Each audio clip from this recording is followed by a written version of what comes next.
morning, everyone. I am Ian Williams from the President of the Foreign Press Association on this bright, sunny, spring-like day. Not quite as spring-like as in Marcela's background. She has a time machine advancing her background to spring. But spring is in the air. I've been sneezing all morning, so I think they've started pollinating. But amongst the other things that's getting pollinated is the Desantis Florida campaign, which we want to look at. So the big issue is the diversity, equity, and inclusion buzz, which is up there with the critical race theory and the transgender rights issue, guaranteed to annoy people in far greater proportion than they actually merit. Well, these are obviously strong things, but the people who get it under their skin blow them up out of all proportion and assume there's every mote is a beam in their eyes. And amongst the issues, Ron DeSantis, who is good chance of beating Trump. And the question then is, some people, both in and out the Republican Party, suspect that he might even be worse than Trump because Trump is lazy, inattentive, and intellectually sloppy and prejudiced, whereas DeSantis is calculatingly intelligent and uses prejudice as a political weapon. It's not a reflex. And that's one of the issues we want to come into. Marcela's Argentinian, and she knows about populism, I'm sure, as a result of this, and has been studying this, because one of the paradoxes we need to look at is why is it that all over the country, somebody who is a party that is basically trouncing Hispanics as immigrants and lazy no-gooders and sort of sucking on the teeth of the public purse, getting votes in places like Texas and Florida. And DeSantis is specialized. It's not just the Cuban exception, where the Cuban exiles are, sort of guaranteed to vote for anything, hanging, shooting, flogging, and anything that dissociates themselves from Castro. So why does he keep winning in states with a large Latin and Black population? And one of the things I think we want to discuss here is just how successful he's been at pushing a wedge between the different ethnic voting blocs and peeling them off again from the former assured democratic majority. Whether it's justified or not, that's what's been happening in terms of electoral politics.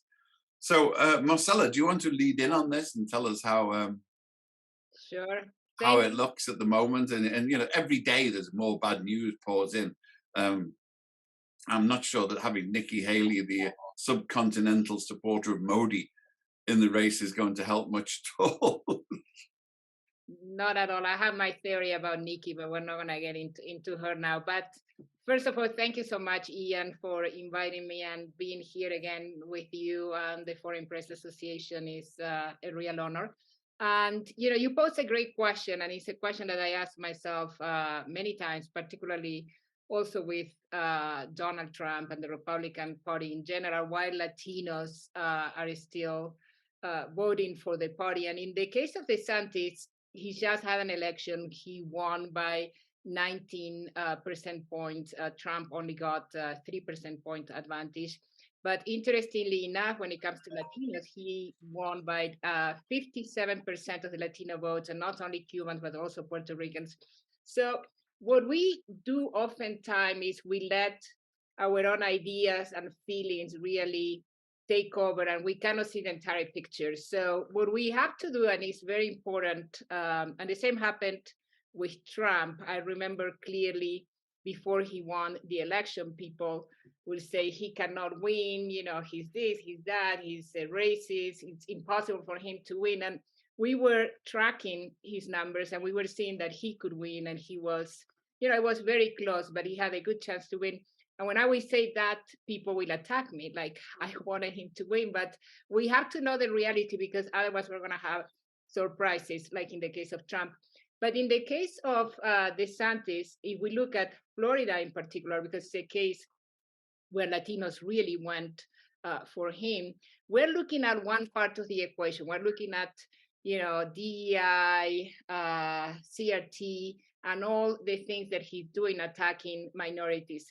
But minorities are also very pragmatic. So at the same time that he's doing this, he's also announcing all these measures, which he's done in the past, cutting taxes, making sure, sending all these, announcing all these measures that he's going to do to help, people in general, bringing down crime in a country where crime is going up in most places. At the same time, we have to see what the Democrats are doing. And I always say the Democrat is like a boyfriend that promises you all the time, we're going to get married, I'm going to bring you flowers, we're going to go on a trip, but never delivers. And then you have the Republicans that tell you from the beginning, I'm not going to marry you, I'm not going to bring you flowers, I'm not going to do anything for you. So I'm appalled that having had so many Democrat presidents, we have not been able to pass immigration reform. So, it's not that the Democratic Party has done so much for Latinos, and this can bring a negative reaction from some people, but it's the truth. So when if you are a Latino, a struggling Latino, you have 3 jobs, immigration reform is not really going anywhere, but you have some benefits in terms of, taxes and the economy. Then you start thinking, who am I going to vote for? I'm going to vote for the one that gives me the most. So it's not as irrational as we think it is. So we have to get into the mindset of, the Latinos who are voting for someone like DeSantis and really understand it. I was watching yesterday one of the announcements he gave about, having the largest, I think, cut taxes in the last 40 years.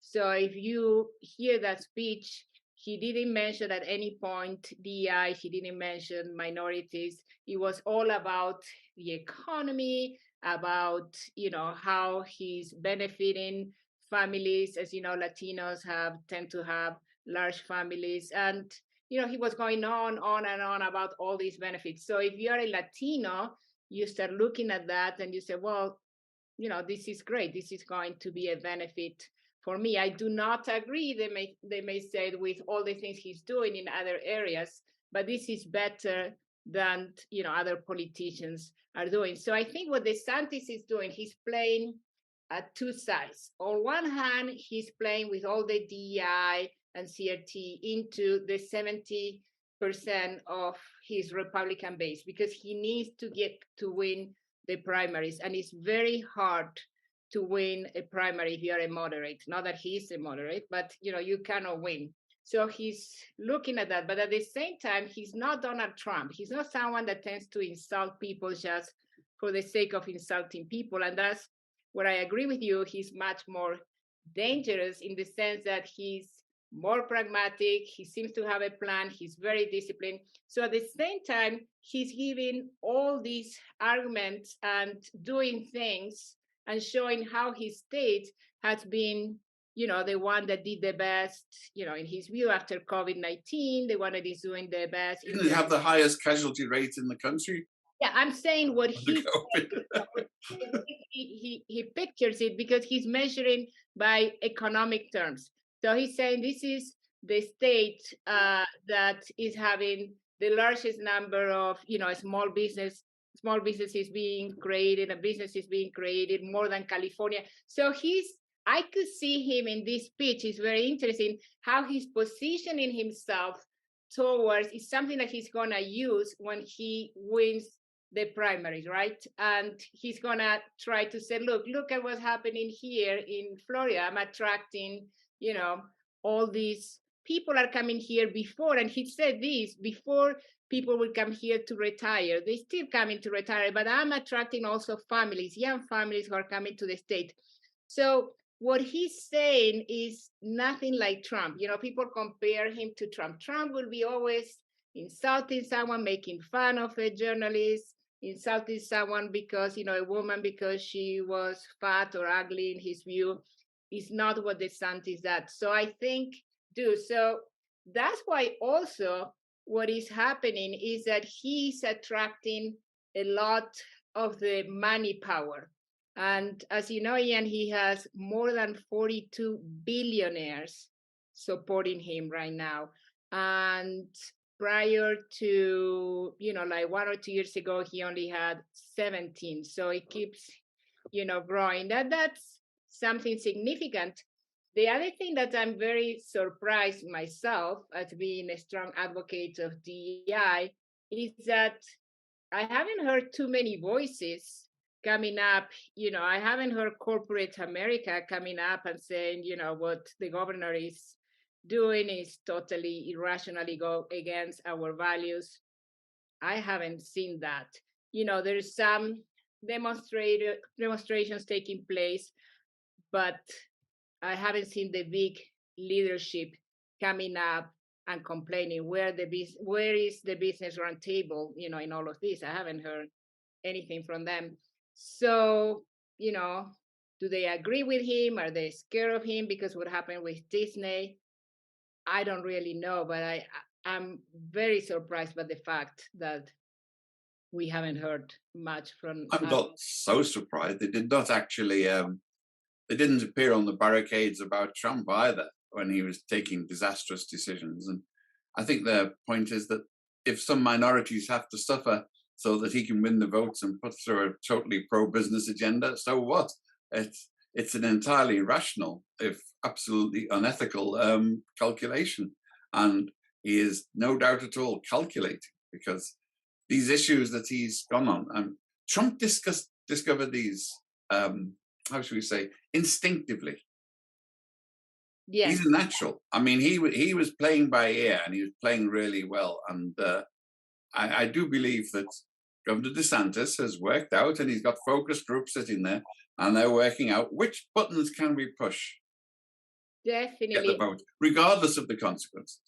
Yes, and he had pushed a lot of buttons that didn't come through, thank God, because, you know, he was stopped. But, you know, he had a lot of measures that he tried to take, like, you know, the after the assassination of George Floyd, he did the anti-demonstration. He tried to pass an anti-demonstration law in his state, and he was stopped. He also tried to pass something against tech companies, social media that you know were attacking Trump and other conservatives, and he was stopped. So he has tried. I think he's you know, testing everything. He's throwing a lot of things out there. Some things are being stopped by the judges. Others, you know, go through. But at the same time, what we have to look at is that while he's doing all of this, he's also doing all the other things. You know, he goes with his Walk Act, but then he goes with he's very focused on the economy and taking all these measures that I'm sure he might want to help his state, you know, the state of Florida, but he's certainly thinking about, you know, the national stage. And these are things that he will be able to show in an election. And unfortunately, and having worked for more than 12, 13 presidents in Latin America, I can tell you that people get motivated when they vote, but things that they think are going to favor them. It's not so much ideology, it's more about, well, what is this candidate going to do for me if he or she gets elected president? So he's, as you said, much more rational. He has everything more planned. He's not a natural speaker, as you know, so he won't go and say things just, you know, everything is very well planned.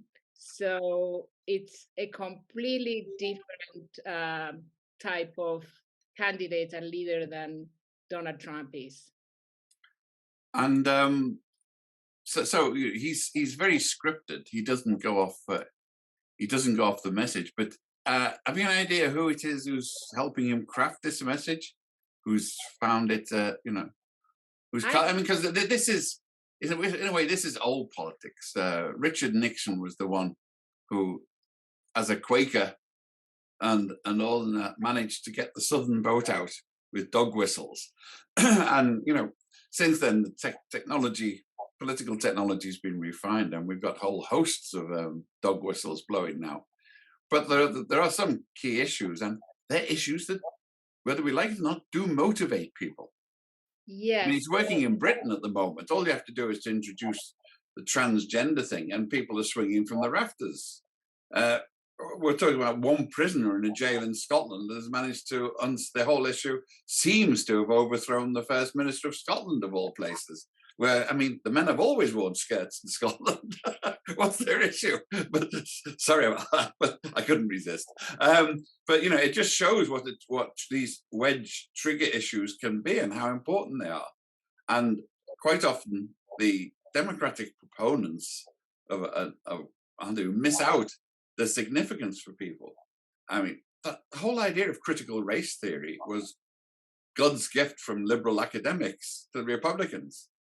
I mean, it doesn't exist. Nobody knows who it is or what it is, but it really sounds, and it is one of those pseudo-academic academic names that are given to reality.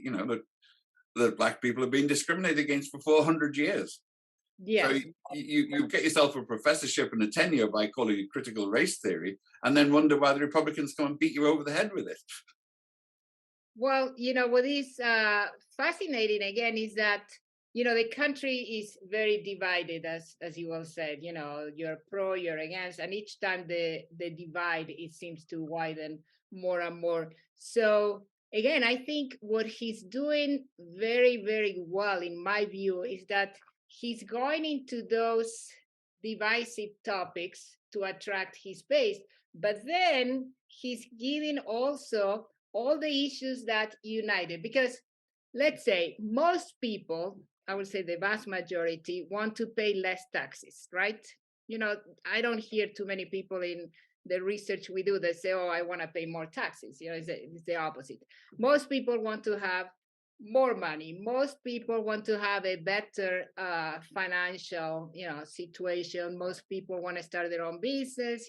Some people, they want to have the right environment. They want to own a home. They want to have low crime in the area where they live. So he's going into those topics that he knows no matter which party you're from, you will be attracted to that. And that's what I think is very good and very well planned. I don't know who is working with him, but I will say I have almost no doubt that everything he's doing, as you said early on, he's doing focus groups, he's doing polls, he's doing testing absolutely everything, something that Trump couldn't do because he wouldn't listen to anyone. As you know, he is not a gifted speaker, orator like Barack Obama. So he has to be always within the script. And he uses numbers and statistics. So he comes in a way, like Trump never did that. He just talk about feelings and make jokes and trash people. So DeSantis is, again, a different type of politician. And we have to understand that. We don't know yet. It's not clear who is going to be his key opponent from the other side. Is it going to be Joe Biden, or are we going to have other leaders within the party that are going to come up and going to be able to face DeSantis? If it is Biden, the polls are showing that he's ahead of Biden. So I don't know. We'll see. We'll see what happens. But I think if I have to do, again, an objective analysis, it's not what I think. It's not that I agree with his ideas. He's doing very well, I would say, DeSantis. And the fact that Donald Trump attacked him is even better because it shows that Donald Trump, he's elevating him. Sanitizes him with the rational voters. And he's also, scared. And we had some billionaires that are supporting DeSantis just coming out and saying, he's a 3-time loser. I think the founder of Citadel said that recently about Donald Trump. So it's like, it says a lot for the, we mentioned it before, because I thought he had much better chances than most of the official commentators at the time, because he does have an instinctive, inherent genius for the politics, for knowing which buttons to push. And he did it instinctively, and they're prepared to overlook a lot. The fact that DeSantis, with 49 billionaires and the rational wing of the Republican Party standing behind him, and most of the media in comparison to Trump, I think it's fairly significant that Donald Trump is doing as well as he is. It's a testament to the man's genius in a way. Yes. On the other hand, I think you said something, and you are the expert in media issues. But I started, we follow the media, and we're seeing how the media is, particularly the traditional media that supported Donald Trump, is going more against him. If you look at all the Murdoch media properties, from the Post, the New York Post, to Fox News, they're all going into DeSantis, promoting him, most of them, and then going against Donald Trump. So that's something that I think is going to hurt him. They're presenting him or trying to portray him as a loser. And that's something that you keep hearing, something that he hates, because he always talk about other people being losers. But after the midterms, many of his candidates didn't do that well. So, I think the narrative is changing. The issue is going to be whether or not DeSantis can take on Donald Trump, because he's like, a bully, completely irrational. So far, he's been trying to avoid any direct crash, but it's going to happen when the debates start, when Donald Trump claims that he has information about DeSantis that is very damaging. Who knows what he's gonna come up with? But these are all things that we don't know yet. I think it's early on, but if we look at what's happening today, Ron DeSantis has the momentum and the upper hand, no doubt, in my view. Yes, we get back to the issues we were talking about before, about how playing to the base. And traditionally, Republican candidates since Nixon have done a red raw meat snarling appeal to the base and to the worst instincts of the worst Republicans, because that's what you need to get people motivated in primaries, where you have to swing a small group of people in a not very important and prominent election to win the seat. But then they've usually walked it back. If you remember George H.W. Bush, who sort of talked about Clinton's zombie economics, which was true, but then said, read my lips, no new taxes, thereby tying himself into a hole in order to win the primary. Then he walked it back afterwards. Do you think the signs are that DeSantis isn't going to walk this back, that he's every bit a committed ideologue on all of these cultural issues, from whether it's abortion, transgender, immigrants, lack of rights, all of these things he holds deeply and sincerely to be true. But will he discover them? Will he uncover them, for the broader electorate, or will he keep them under wraps until until maybe he's in the White House?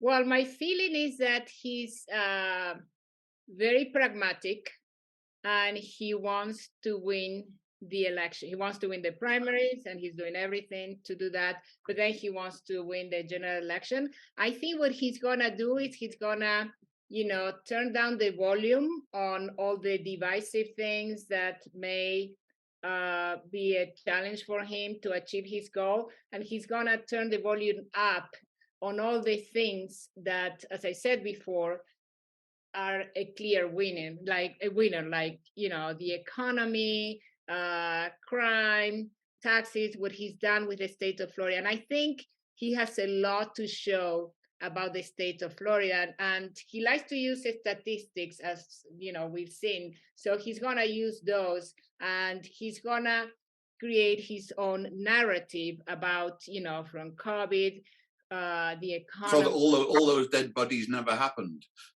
He's not going to mention the death bodies. The adoption of completely quack witch doctors and making them senior officials in the medical health department. I mean, this is. He's not going to talk about that, Ian. He's going to talk about how he quickly, he never closed. He's saying it now. We can see where he's going. He says, I never closed the state. I gave people freedom that they need. He didn't close the state, but he had to open the cemeteries. No, definitely. That's something that someone else should be saying, but he's not going to be saying that. Trust me, that's not going to be his. Well, who is anybody else saying that? That's the point, really. Because Well, what always appalls me is the lack of any effective opposition on either side in this country. With DEI, we haven't heard. I'm really shocked. I keep, trying to find some leaders to come together and say something about it. I haven't found any of that. I can see a small group of individuals that, voters that are going, and demonstrating in different places, but that's the extent of it. I'm really shocked that we haven't have, business leaders saying, this is unacceptable. And because he tried to do it also, another thing that he tried to do and he failed is that he tried to impose the same thing within businesses, banning DEI being mandatory on corporations and businesses. And he was stopped on that again by the judges. But he tried to do it, but nobody talks about that. Nobody almost knows about that. So he's trying. But I think if he's really a pragmatic, when we work in campaigns, we always said you have to control the debate on a topic that you can win. So he is going to know when the general election, he wins the nomination for the Republican Party, that talking about DEI and going after all these minorities, after Blacks, Latinos, is not going to help him at all, in the general election. So he's going to go into the topics that are going to help him, which is, again, the economy and controlling crime. I think. So looking at it, he's making these sort of anti-Latino, anti-immigrant pictures, and the Latinos are voting for it. So we know there's cultural issues here. There's the abortion issue. There's a, probably antipathy, homophobia that he can appeal to as well. And also, I hate to say it, shared racism, because some of the most racist people in the world are white Cuban exiles, from my experience. And so, he knows where the fault lines are. But how is this playing in the broader? If you're a Mexican immigrant in Texas, you touched on it before. Quite what is it that's going to get you supporting the Republicans and Desantis? And they do.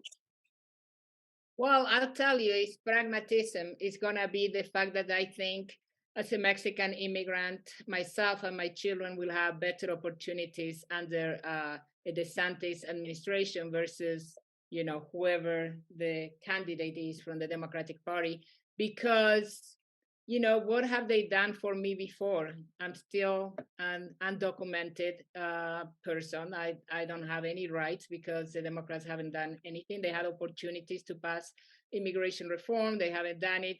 So it's all like, again, it's like the boyfriend that keeps promising but doesn't deliver. Because the Democrats are scared of these wedge issues. They'll blow back on them. If they get up there and say, okay, we want to legalize all immigrants, there's going to be a lot of rednecks out there who say that's another reason not to vote for them.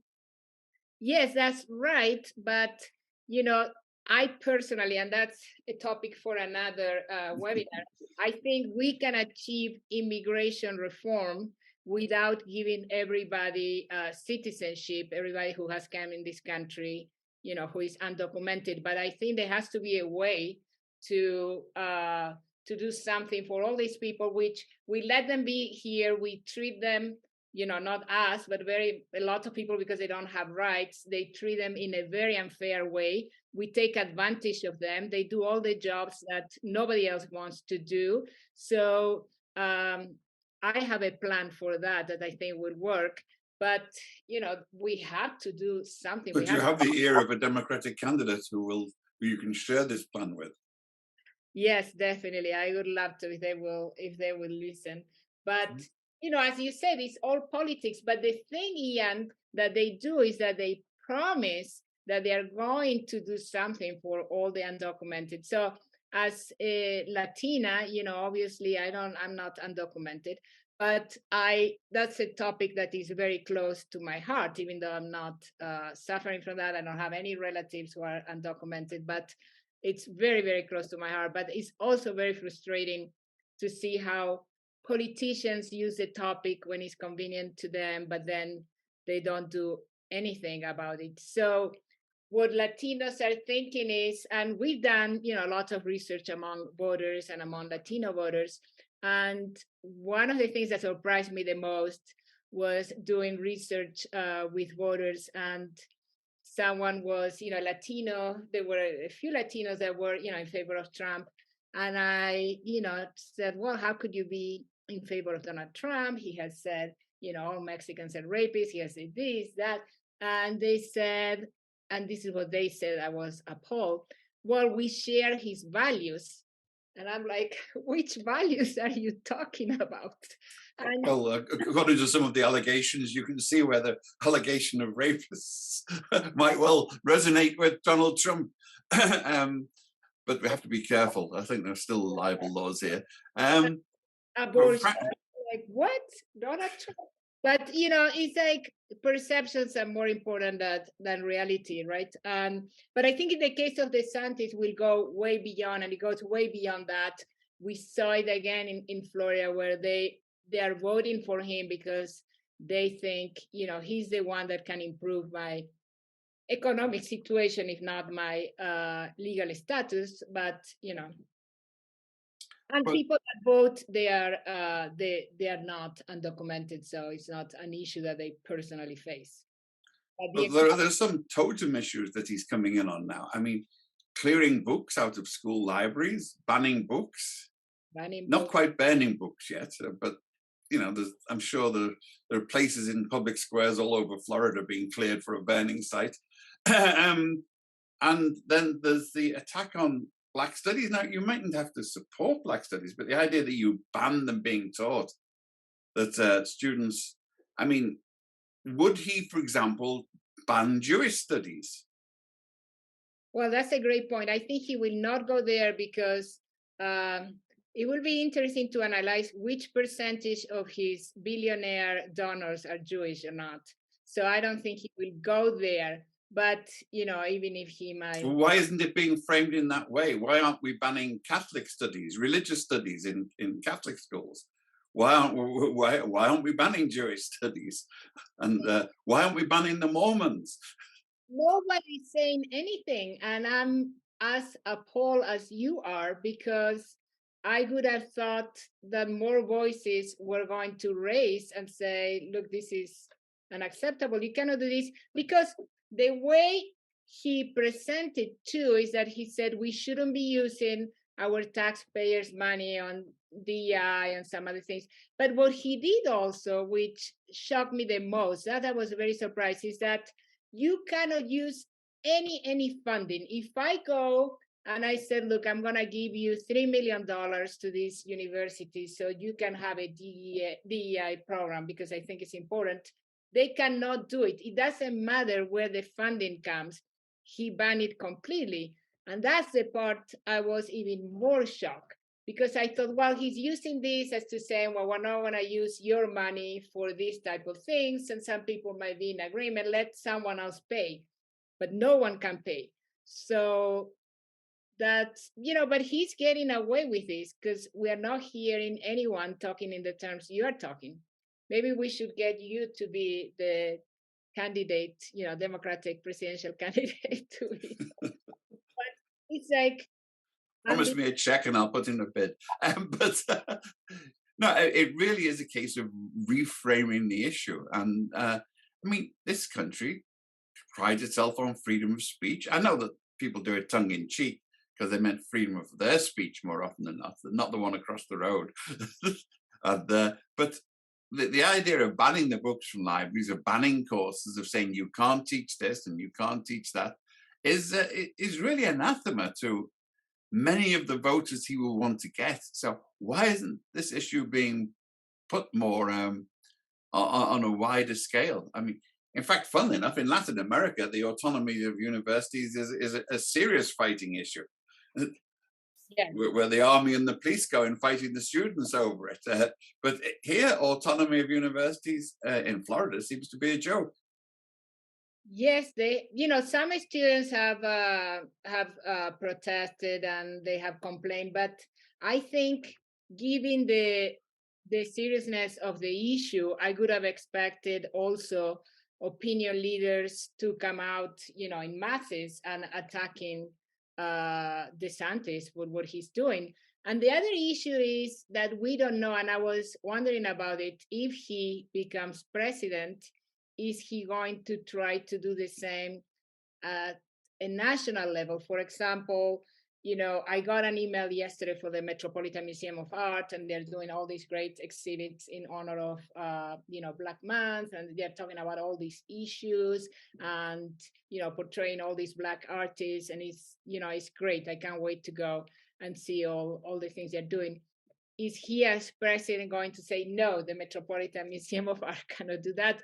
Is he going to get to that degree, or is he just using this for the primaries and then he's going to let it go? That's what we don't know, what is going to happen. And That was my disturbing point at the beginning. He is using these in an expedient way politically, but he does seem to be a true believer. Yes. And this is where he's at one with the GOP base, which has been building up. I mean, while the Democrats have been fuffing around about which is the sexiest looking presidential candidate, the Republicans have been beavering away at the base. They've been taking state houses, county councils, they've been taking town councils. We've seen in Georgia where they've done, a spectacular piece of outrageously racist gerrymandering, carving out an entirely white district with its own judges and police in Jackson, in the state capital. I mean, and they're getting away with it. And why can they get away with it? Because they've already taken the Supreme Court with these tactics all the way through. So, I mean, it almost makes you think that maybe the Democrats should have their own January the 6th. Except I wouldn't trust the Democrats to do it. They wouldn't be quite sure who to attack. That well. But what he's telling you too is, and we look a lot at the issue of DEI, and if you look at the progress of DEI in corporate America has been very, very small, no matter what people will tell you, Ian. If you look at Fortune 500 companies, only 8% are female CEOs. So that means that more than 90% are male CEO, and they tend to be white male CEOs. So, but most of a huge proportion of white males are convinced that they've been deprived of promotion. Yes, to give a woman a job, or they've been deprived of promotion to give a Black woman a job, or even worse, a Black lesbian woman a job. I mean, this is where the cleverness of prejudice comes in. It does not necessarily have to adhere to facts in any shape or form. Well, there's a lot of talking. Again, we're going talking versus doing, and there's so much talking about DEI, and everybody that you talk to, in corporations, they're in favor of DEI. They have all these programs, they have all these wonderful things, but when you look closely at what is happening, very little progress. I do a lot of work on women issues, and I see the statistics because that's what I believe in, right? I don't go for what corporate CEOs say or corporate leaders say. And when I look at the numbers, it's really, really bad in terms of women issues. We need to make changes at the fastest pace, and it's not happening. But I think again that he's DeSantis is a pragmatic politician, and when it comes time to go, to the general electorate, he's going to put more emphasis on issues that can unite versus issues that can divide the population. So that's my feeling of what he's going to do. I think you're very optimistic. No, it's not optimistic because I'm not saying he's going to do that once he becomes president. Yeah, I right. win the election because I know how politicians think, and he seems to be very structured. So anyone that is advising him, I always try to think, what if I was advising him, what I would tell him to do. So any decent advisor will be telling him, yeah, do this now, but then we're going to move into these other topics. And he's already going into that, the economy, the crime, how Florida is number one on so many things. He shows you the record and how we're doing better in Florida than in California, New York, and many other states that are, liberal states, as he will call them. There's, So, there's a small L, yes. What's DeSantis's chances? Do you think there's any other issues that he's yet to explore and to consolidate the sort of Latino vote behind him? well, I think so far he's doing very well. If I will have to do an analysis of how is he doing so far. Um, and the New York Times has this great opinion section where they are taking each and every Republican candidate. They started with Nikki Haley and they give the 1 to 10 on whether or not they are viable candidates. And they keep saying, obviously DeSantis and Trump are the two that are the most viable at this point. And I think he's doing a much better job than Trump, in my view. And he's the one that everybody wants to be with within the Republican Party, from media to donors to opinion leaders within the party. They all want to be with him. Versus, of course, Trump still continues to have, Trump does better within the Republican Party with people 65 years old and older and also less educated. That's the only two groups where he does much better than DeSantis, and DeSantis said to do better with the other groups. But I think he is doing very well. We have to see if he can keep it together once that Trump start punching him, which I think he's going to start doing it harder and harder because he can see how his momentum is declining and DeSantis keeps going up. And I think he's going to continue with these issues that, he has practically no position, everything to gain with going after these issues, but he's also going to he has a good record in his state and he's going to start emphasizing that more and more and coming out with different legislation. But he doesn't actually have a good record in practicality. He's written himself a good record. He presents a good record. Well, it depending at which numbers. If you look at the economic record and how the state is doing, it is doing better than many other states. If you look at crime, he claims, again, I haven't looked closely at that, but he claims he's doing much better. It's not hard to do much better than New York, for example, when it comes to crime. Excuse me, New York is, once again, this is where statistics, New York is one of the safest cities in the country. Yet everybody has got the impression that it's a very dangerous place to live, and it isn't. Well, I don't know if it is. The murder rate here is far less than in most of the Midwest. But the rate of, crime and robbery has been going up and up in New York City, and is taking a toll. People are like, if you talk, I've conducted again a lot of research for candidates in New York City, and it's the issue that comes over and over and over is safety. People don't feel safe in New York City, at least. And it's something that you keep hearing in the media. This person was thrown on the subway and killed. The other one was a slap in the face in the middle of the street. And you start listening to all these things, and you start getting. But it's very much its perceptions, not always borne out by the numbers. Well, the numbers, even the mayor acknowledged that the numbers are out of control when it comes to crime, and the numbers keep going up.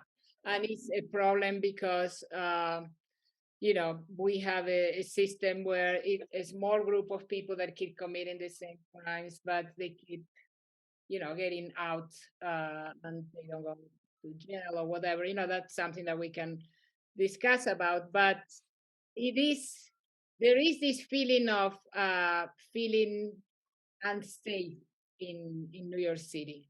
I don't know in Florida how people feel, if they feel more safe or not, but They're in far more likely to be shot in Florida than in New York, and then the guns that are being used in New York tend to come up from bloody Florida. So so much for law abidingness and the numbers. It's not so much the numbers, it's the way you look at them. It's the angle that's taken. And well, if you allow people to take their particular prismatic angle, then what you get is what we have here. but I think he can take the numbers and create a very, very, very good narrative. He has, Ian, some very good numbers. And again, we cannot not look at that, because then we're going to be, cheating ourselves, thinking, like many people did with Trump, dismiss him and he never be able to win. He's a crazy person. And, No, I think the most worrying thing about DeSantis is he is likely to win. As I thought about Trump as well, by the way. which didn't mean to say that what he was saying made sense or was justified statistically or otherwise.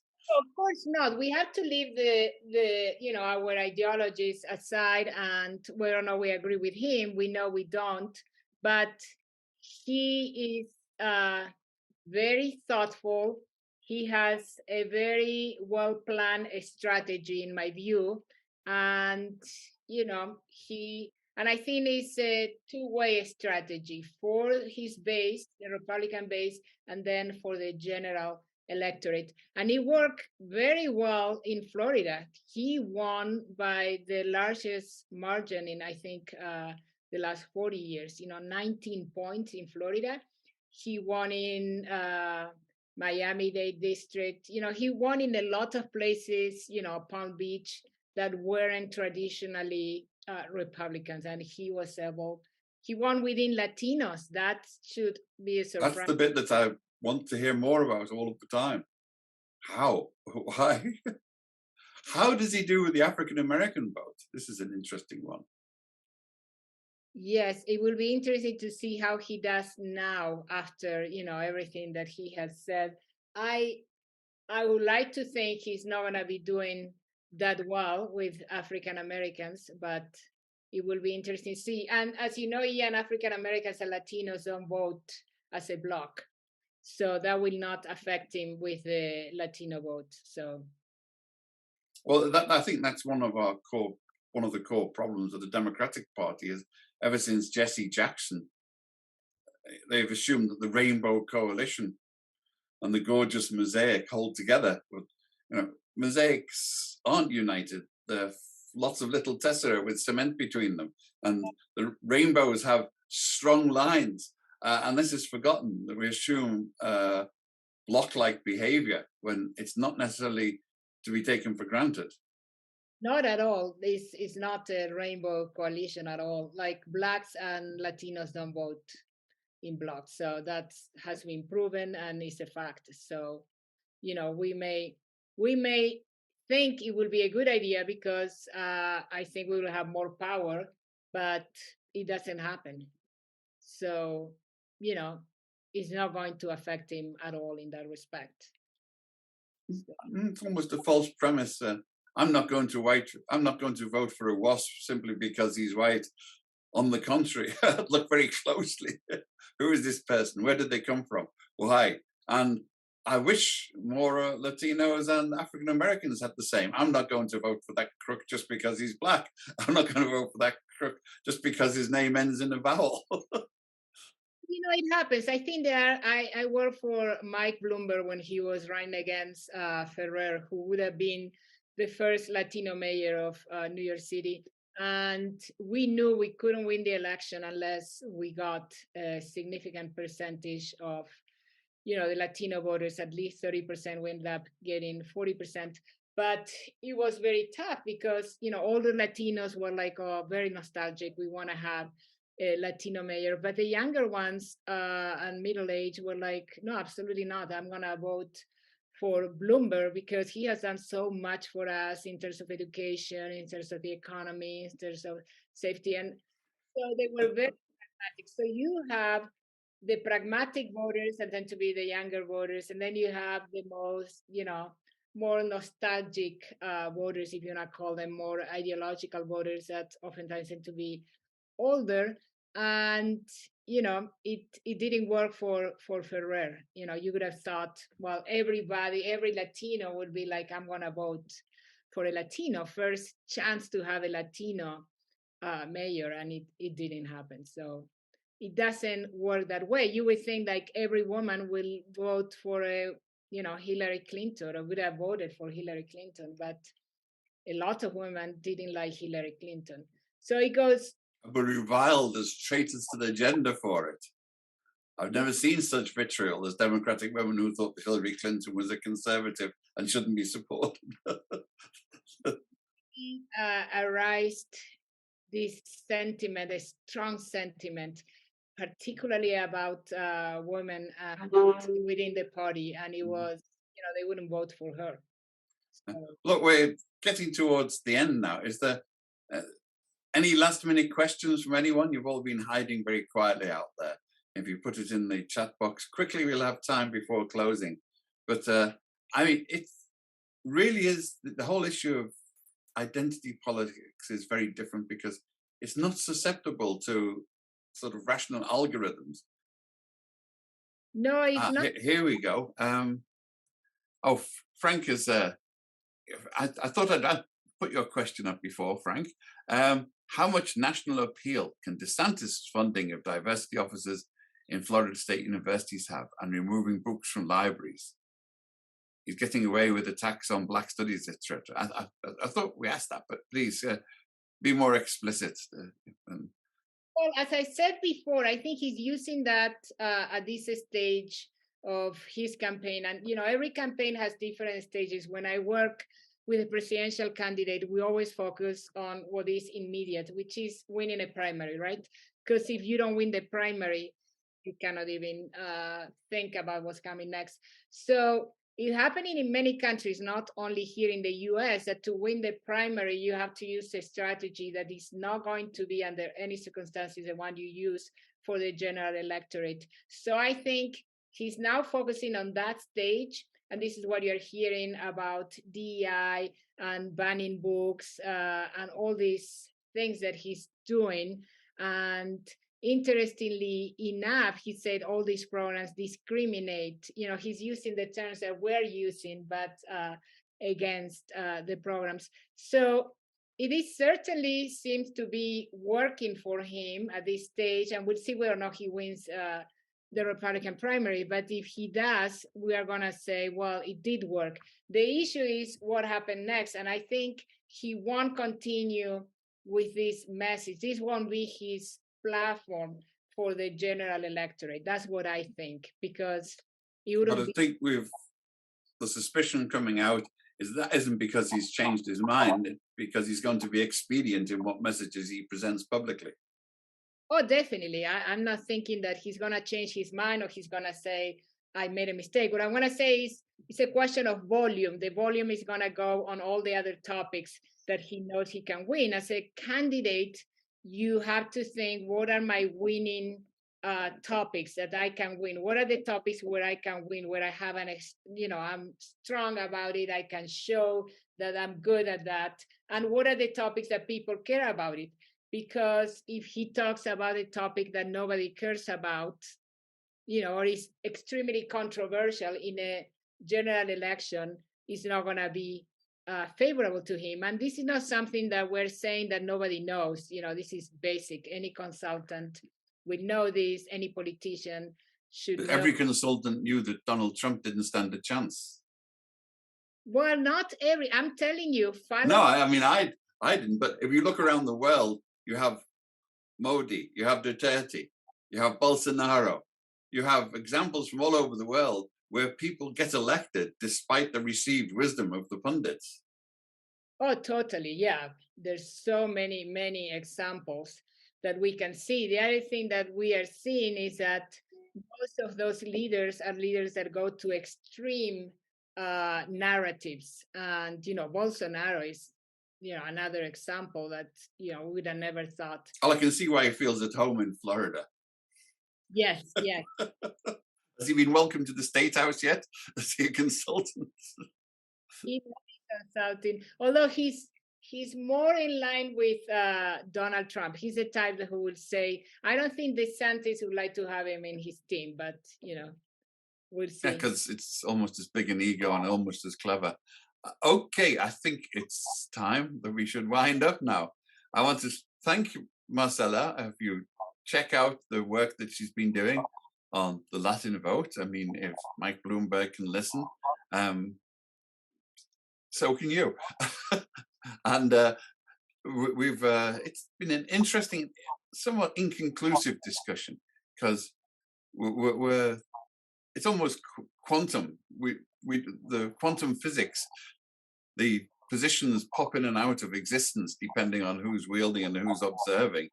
And so from the Foreign Press Association, we will be watching this campaign with interest, and others. So please sign up for our future briefings, and we will, we're looking for suggestions for speakers. We have a low line of people, including, since we mentioned it, we're trying to get a former Chief Minister of Scotland to explain what's happening there, where the men wore kilts for years and now they're upset about it. And we'll see what else there is to offer. Thank you very much, everybody. Thank you, Marcela, and we'll see you again soon, I hope. We'll see you soon.